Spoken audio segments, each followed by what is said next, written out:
भाई कोई कहे कि हमें खुदा दिखाओ, अगर है तो दिखाओ, या ये कि खुदा के एग्जिस्टेंस पर एम्पेरिकल एविडेंस दो, तो ये है दर हकीकत गलत टूल का इस्तेमाल करना। ये ऐसा ही है कि जावेद साहब मुझसे ये मुतालबा करें कि मुफ्ती साहब आप मेटल डिटेक्टर के जरिए प्लास्टिक डिटेक्ट करके दिखाएं। कोई ये तो बहुत ही अहमखाना बात होगी कि कोई आदमी कहे साहब अगर खुदा है तो मुझे दिखाइए। ये तो जाहिलाना बात हुई। मैंने तो नॉर्थ पोल नहीं देखा है, मगर मैं मानता हूं कि नॉर्थ पोल है। अगर आज हमारे जावेद अख्तर साहब ऐसी कोई अकली दलील और लॉजिकल एविडेंस दें खुदा के ना होने पर, जो डेफिनेट भी हो, तो मैं ये ऐलान करता हूं कि यकीनन मैं उस एविडेंस को कबूल करूंगा और उस पर गौर करूंगा। जो मजहब मांगता है आपसे, हर मजहब फेथ मांगता, फेथ का मतलब यह है कि ना कोई गवाह हो, ना कोई सबूत हो, ना कोई रैशनल हो, ना कोई लॉजिक हो, ना कोई प्रूफ हो, मगर तुम एक बात को मानो। ऐसा आइलैंड जहां पे हमसे पहले कोई कभी नहीं गया। चलते चलते आपके सामने अचानक आपने देखा एक पिंक कलर की बॉल पड़ी हुई है। सबसे पहला सवाल आपके जहन में क्या आएगा कि ये बॉल यहां क्यों आई, कैसे आई, ये पिंक कलर की ही क्यों है, कोई और कलर भी हो सकता था। नेचुरली आप इस तरफ पहुंचेंगे कि कोई ना कोई है जिसने इन स्पेसिफिक प्रॉपर्टीज के साथ इस बॉल को बनाया है और यहां पे रखा है। हर मजहब आपसे एक चीज मांगता है, फेथ। ये फेथ क्या चीज होती है? दुनिया का हर मजहब फेथ पे टिका है, और फेथ का मतलब है एक ऐसा यकीन जिसका कोई सबूत, कोई गवाह, कोई रैशनल नहीं। सारे मजहब सब जानते हैं ये दुनिया कैसे बनी थी, कैसे मिटेगी, मरने के बाद क्या होगा, इनको सब इल्म है। इनको किसी को डायनासोर होते थे पहले ये नहीं पता था, किसी को नहीं पता। और सज्जनों, डज गॉड एग्जिस्ट? इस सवाल का जवाब सब अपने अपने तई खोजने की कोशिश कर रहे हैं।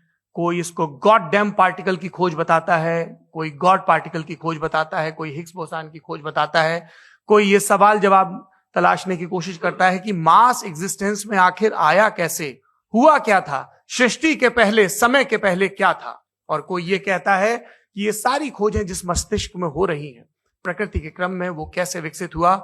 मैं उम्मीद करता हूं कि हम आज इन बुनियादी सवालों के कुछ जवाब हासिल करने में कामयाब हों। मैं सबसे पहले मंच पर आमंत्रित कर रहा हूं मुफ्ती शमाइल नदवी साहब को। आइए सर जी।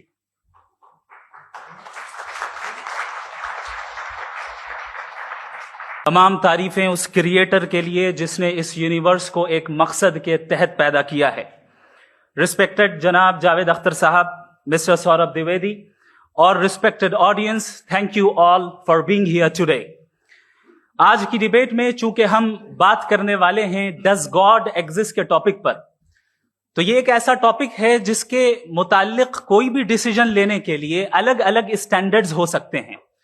लिहाजा डिबेट के शुरू में यह जरूरी है कि हम ये जान लें कि आज के इस टॉपिक में कौन सा स्टैंडर्ड सही होगा और कौन सा गलत होगा।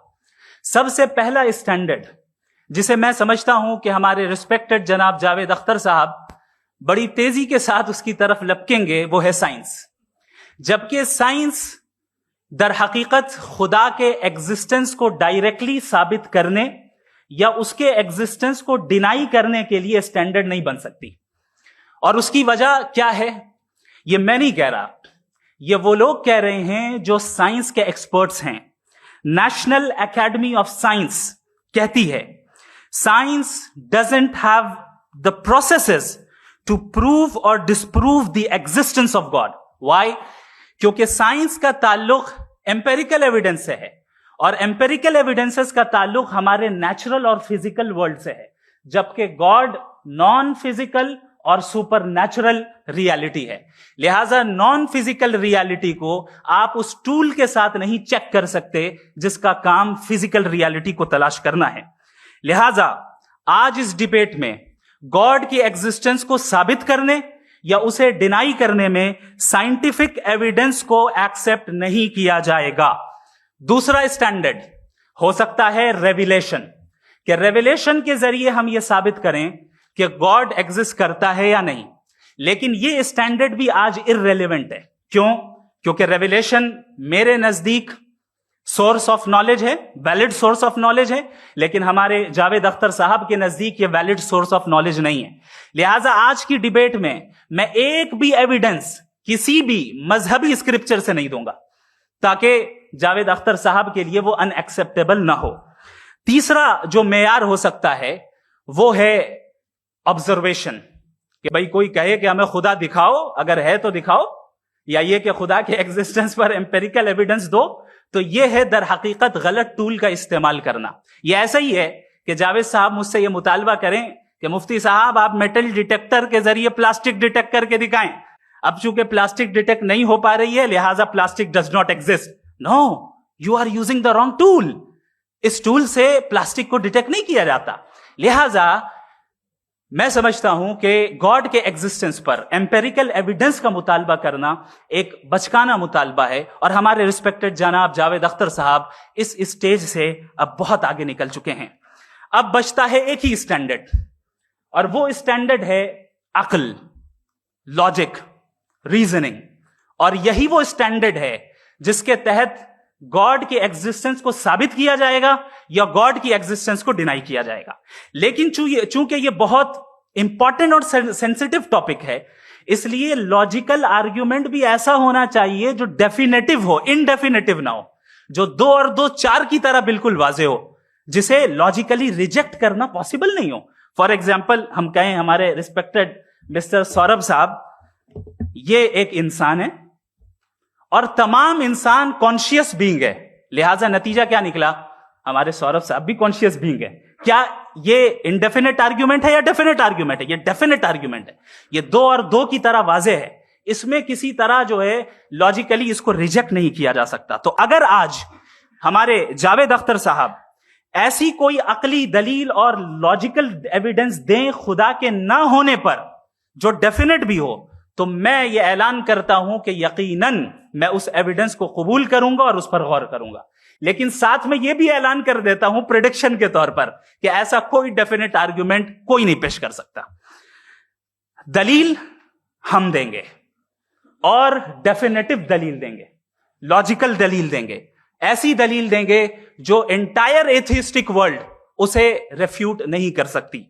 चलें अब हम एक एग्जाम्पल सोचते हैं, एक सिनेरियो, सिंपल सिनेरियो, तमाम ऑडियंस से गुजारिश है, हम और आप एक आइसोलेटेड आइलैंड पर हैं, ऐसा आइलैंड जहां पे हमसे पहले कोई कभी नहीं गया। चलते चलते आपके सामने अचानक आपने देखा एक पिंक कलर की बॉल पड़ी हुई है। सबसे पहला सवाल आपके जहन में क्या आएगा कि ये बॉल यहां क्यों आई, कैसे आई, ये पिंक कलर की ही क्यों है, कोई और कलर भी हो सकता था, ये इसी शेप में क्यों है, कोई और शेप भी हो सकता था। नेचुरली आप इस तरफ पहुंचेंगे कि कोई ना कोई है जिसने इन स्पेसिफिक प्रॉपर्टीज के साथ इस बॉल को बनाया है और यहां पे रखा है। चूंकि आप जानते हैं कि ये जो बॉल है इसका एग्जिस्ट करना जरूरी नहीं है, ये एग्जिस्ट कर भी सकती थी, नहीं भी कर सकती थी, और एग्जिस्ट करना ही था तो किसी और फॉर्म में करती, किसी और कलर में करती। अब आप इस बॉल को एक्सपैंड करते चले जाएं, एक्सपैंड करते चले जाएं, एक्सपैंड करते चले जाएं, यहां तक कि ये बॉल यूनिवर्स के साइज की हो जाए। बताइए कि क्या साइज के बढ़ जाने से सवाल बदल जाएगा? हरगिज नहीं बदलेगा। अभी भी सवाल रहेगा, ये यूनिवर्स कहां से आया, इन स्पेसिफिक प्रॉपर्टीज के साथ कहां से आया, क्यों आया, किसने बनाया, यह सवाल उस वक्त भी वैलिड रहेगा।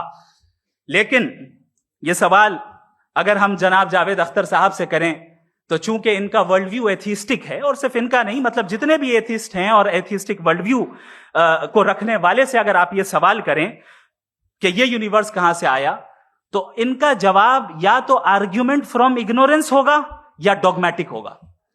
या तो ये कहेंगे कि मुझे नहीं पता कि ये कहां से आया, लिहाजा गॉड डज नॉट एग्जिस्ट, ये आर्ग्यूमेंट फ्रॉम इग्नोरेंस है। या ये कहेंगे कि ये यूनिवर्स खुद ब खुद बन गया, इसका मतलब ये है कि उस बॉल को भी खुद ब खुद बन जाना चाहिए।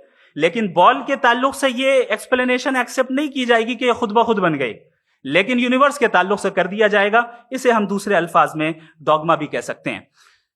दूसरी चीज, हमारे जावेद अख्तर साहब जरूर गॉड ऑफ गैप्स की मिसाल भी जरूर देंगे, और मिसाल देंगे कि पहले जमाने में बिजलियां कड़कती थी तो लोगों ने किसी एक खुदा की तरफ, और बारिश होती थी तो दूसरे खुदा की तरफ मंसूब कर दिया, उनके पास दलील नहीं थी।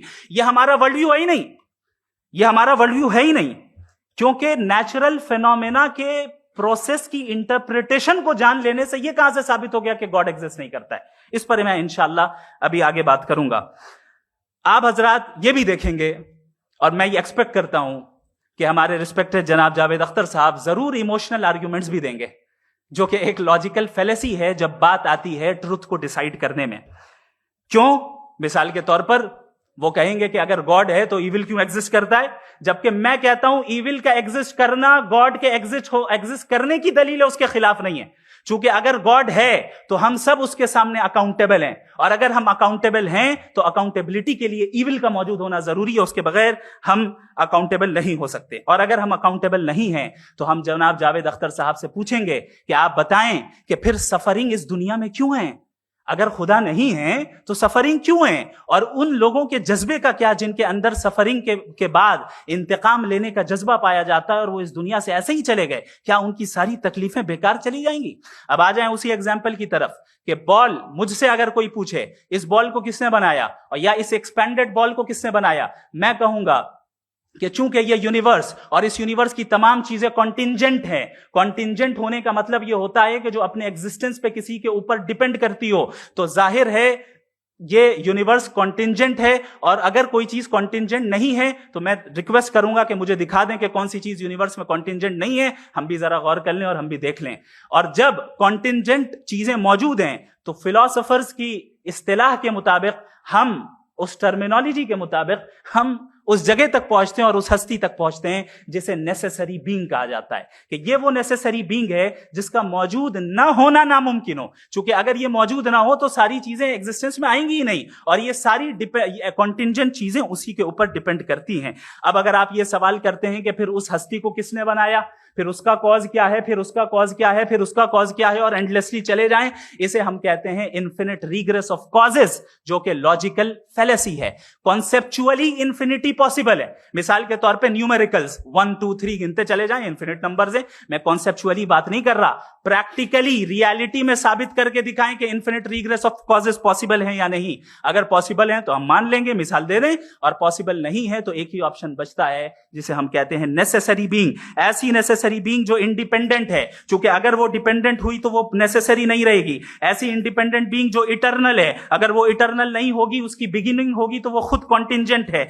ऐसी बीइंग जो पावरफुल है, क्योंकि कॉन्टिंजेंट को एक्चुअलाइज करने के लिए पावर चाहिए। ऐसी बीइंग जो इंटेलिजेंट है और नॉलेजेबल है, क्योंकि ये यूनिवर्स स्पेसिफिक फॉर्म और स्पेसिफिक लॉज ऑफ नेचर के तहत प्रिसाइजली चल रहा है। Thank you. थैंक यू मुफ्ती साहब। मैं इन दलीलों के बाद जावेद अख्तर साहब से गुजारिश करूंगा, आप बैठ के बोलना चाहेंगे हमारे? जी।